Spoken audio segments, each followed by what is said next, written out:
Mabalik naman tayo, Carla, kay Jose Rizal. Siyempre, lalo doon sa sweepstakes. Alam niyo ba yung number na napanalunan niya?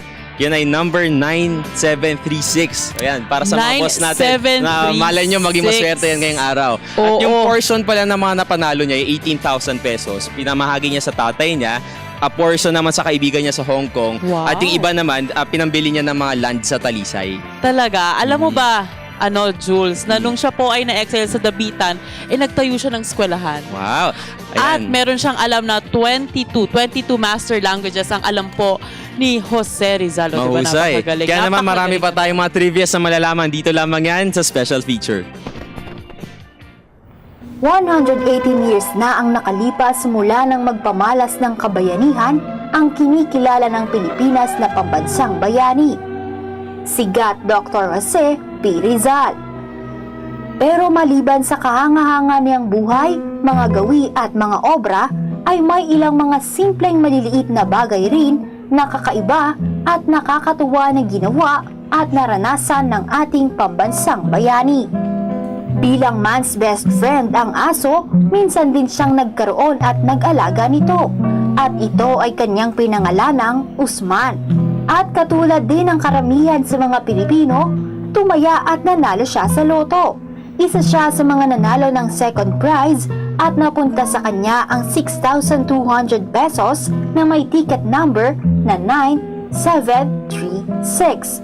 Binigay niya ang kalahati nito sa kanyang ama, ang natira sa kanyang kaibigan sa Hong Kong at pinambili niya ng lupa sa Talisay. Bago siya barilin sa Bagong Bayan, ay sinuri ng isang Spanish surgeon ang kanyang pulso at ito ay normal. Nagpapatunay lamang ito na siya ay handa at buong tapang niyang hinarap ang kanyang kapalaran sa pagtatanggol sa ating bayan. At hindi lamang sa Pilipinas mayroong monumento ang ating pambansang bayani.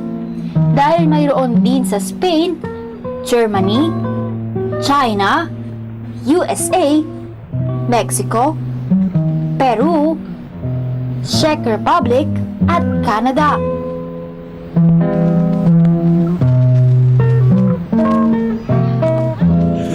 Okay, yan. Ang dami natin nalaman na trivia tungkol kay Rizal, ano? Ay, nag-google pa. Ikaw kanina ka pa nagsasabi ng mga Oo nga. little bad boy. Ano ba yun? You little Hindi bad kasi, boy. siyempre, maraming, ang sabi nila playboy daw si Rizal. Hindi po. Marami lang siyang naging kaibigan. Very charming kasi siya. Very Pero, charming, yes po. ilan lang talaga yung naging relationships niya. Ngayon, may isang girl sa Europe na nagbigay sa kanya ng letter na nakuha ng mga historian na meron nakalagay doon na umuwi ka na, you little bad boy. Nako. Iba talaga yung charm eh, di ba? So, ayan. Yung sinabi mo Saka nga. naalala mo, di ba, nagluto tayo dito sa Good Morning Boss, mga favorite na Favorite pagkain ni Dr. Jose Rizal. Ano ba yung mga food nun, Jules? Basta may bread na favorite nun eh. Alamin natin yan. Tapos lalagay natin sa ating Facebook page para malaman ng mga boss natin. Okay, at syempre, yun nga, alam niyo ba sa Rizal, 8 years old pa lang meron na siyang nasulat na poem sa aking mga kababata. Sa edad na 2, marunong na siyang magbasa at magsulat. Pero ito nga, alam niyo